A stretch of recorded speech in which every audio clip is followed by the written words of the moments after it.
नमस्कार। आज हम बात कर रहे हैं ऑपरेशन सिंदूर की। ये वो सैन्य कार्रवाई थी जो अप्रैल 2025 में पहलगाम जम्मू कश्मीर में हुए वो जो दर्दनाक आतंकी हमला हुआ था उसके बाद की गई थी। उस हमले में आपको याद होगा 26 लोग मारे गए थे, जिनमें कई टूरिस्ट भी शामिल थे। हमारे पास जो जानकारी है वो इस ऑपरेशन के अलग अलग पहलुओं पर रोशनी डालती है। मतलब कैसे इसे प्लान किया गया, कैसे अंजाम दिया गया, इसका सिंबॉलिज्म क्या था और हाँ, इसका असर क्या रहा। तो आज हमारी कोशिश रहेगी कि इन स्रोतों के आधार पर इस ऑपरेशन को ठीक से समझे, परत दर परत। चलिए शुरू करते हैं। तो तारीख थी 7 मई 2025। ये ऑपरेशन शुरू हुआ और ये कोई एक अकेले सेना का काम नहीं था, है ना। मतलब आर्मी, नेवी, एयरफोर्स सब शामिल थे इसमें। जी हाँ, बिल्कुल। ये एक कोऑर्डिनेटेड मतलब बिल्कुल समन्वित सटीक हमला था। और एक खास बात जो सामने आती है वो ये कि ये सारे हमले भारतीय हवाई क्षेत्र से ही किए गए, एलओसी पार नहीं की गई। ये अपने आप में काफी अहम है। हाँ, बिल्कुल।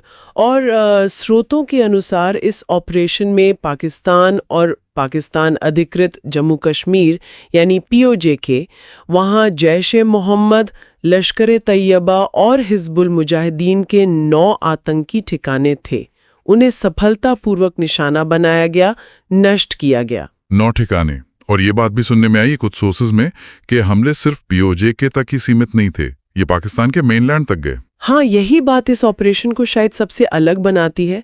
जानकारी यही है कि हमले पाकिस्तान के मुख्य भूभाग, जिसमें पंजाब प्रांत भी शामिल था, बहावलपुर जैसे इलाके, वहाँ काफी अंदर तक किए गए। बहावलपुर तक?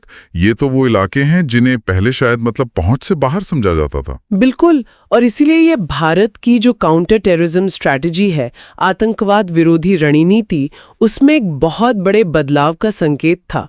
संदेश साफ था कि अब जो स्टेट स्पॉन्सर्ड टेररिज्म है, मतलब राष्ट्र प्रायोजित आतंकवाद, उसका जवाब बहुत कड़ा मिलेगा, सीमा पार भी। और ये हमले सटीक थे। इसका मतलब है कि टेक्नोलॉजी का भी बड़ा रोल रहा होगा। हाँ, बहुत। इसमें स्कैल्प क्रूज मिसाइलें इस्तेमाल हुई और हैमर प्रिसिजन गाइडेड बॉम्ब्स, मतलब बहुत उन्नत हथियार। इनका मकसद ही यही था कि सिर्फ आतंकी ठिकानों को हिट किया जाए और आम नागरिकों को, सिविलियन कैजुअलिटीज को बिल्कुल टाला जाए। तो एक तरह से फोर्स का इस्तेमाल भी और संयम भी।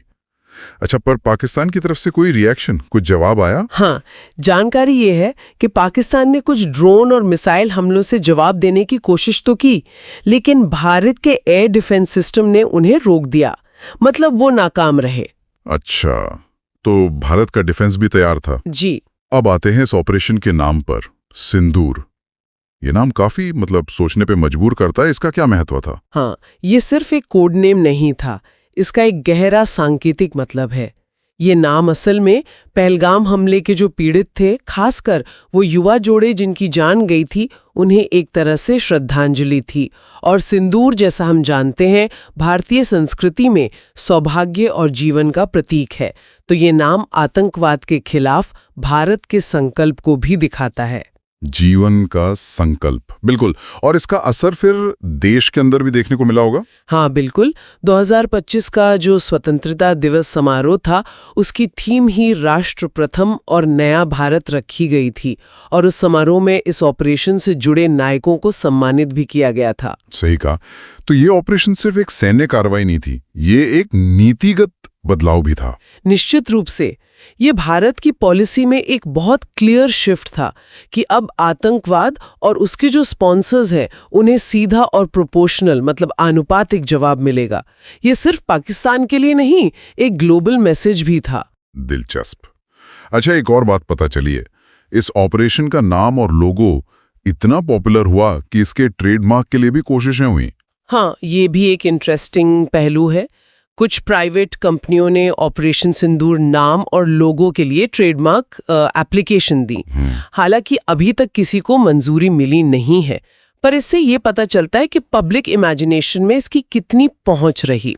हाँ, और शायद इसीलिए रक्षा मंत्रालय ने इसके लोगों को एक तरह से राष्ट्रीय प्रतीक की तरह प्रोटेक्ट करने की भी बात की है। जी, उसे विशेष कानूनी सुरक्षा देने की मांग की गई है। तो अगर हम इस पूरी बातचीत को समेटें तो ऑपरेशन सिंदूर क्या था, संक्षेप में? देखिए, संक्षेप में कहें तो ये एक बहुत ही कैलकुलेटेड, सटीक और नॉन एस्केलेटरी सैन्य प्रतिक्रिया थी, मतलब तनाव को बेवजह बढ़ने नहीं दिया गया। मकसद साफ था, आतंकी इंफ्रास्ट्रक्चर को खत्म करना, पहलगाम के पीड़ितों को सम्मान देना और पाकिस्तान समर्थित आतंकवाद के खिलाफ भारत का एक नया मजबूत रुख दुनिया के सामने रखना। बिल्कुल, इसने शायद आतंकवाद से निपटने के जो नियम थे उन्हें बदल दिया। हाँ, और यहीं से एक अहम सवाल भी उठता है जिस पर शायद आगे सोचने की जरूरत है।